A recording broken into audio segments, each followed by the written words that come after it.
Hai korang, Assalamualaikum. Nampak tak botol rare yang aku pegang tu? Kenapa botol tu rare? Sebab barang baik, barang jadi. Kenapa aku cakap barang jadi, barang baik? Nampak tak? Nampak tak tu? Total aku dah habiskan 4 botol ya.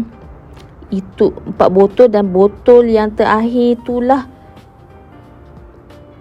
nyawa aku. Nyawa tak ada, itu botol terakhir. Korang yang keempat tu botol terakhir. Sekarang ni tak ada stok.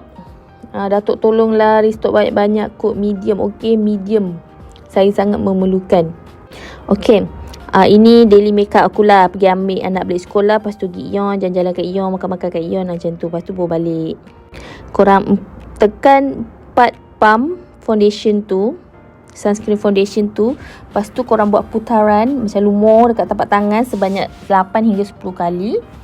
Lepas tu korang lumur dekat muka korang, bagi rata sekata sampai dah meresap kat muka. Dia memang agak putih, tapi bila dalam lama dia akan jadi cantik sangat dengan kulit korang. Macam tu. Lepas tu korang startlah dengan rutin makeup korang. Apa dulu? Blusher dulu ke, contour dulu ke, macam tu lah. Ini cara aku lah. Cara korang aku tak tahu. So korang layan je lah video ni, okay? Korang, kalau korang nak tahu, sunscreen foundation ni korang dah tak perlu pakai sunscreen dah. Dia dah 2 in 1 orang kata, sunscreen dengan foundation. Kalau korang nak pakai dengan bedak boleh, tak nak pakai dengan bedak pun tak apa. Kalau korang tak pakai dengan bedak, muka korang nanti nampak jadi auto glowing. Glowing gitu. Kalau tak pakai kalau pakai bedak, dia jadi matte lah kan. Tapi dia tetap cantik. Bila dia pecah minyak tu, ya Allah, Masya Allah, cantik. Sumpah aku cakap.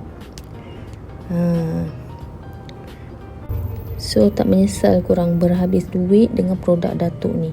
Sumpah aku cakap korang, aku sangat recommendkan sunscreen foundation ni. Tapi nak buat macam mana? Dah tak ada stok. Tada, nampak tak? Inilah dia, simple je kan. Bila dia dah lama-lama tu, dia dah jadi sebati dengan kulit kita, tak nampak terlalu cerah. Dia dah sama seakan dengan kulit muka kita. Nampak tak? Cantik kan? Pujilah cantik. Okeylah korang. Bye.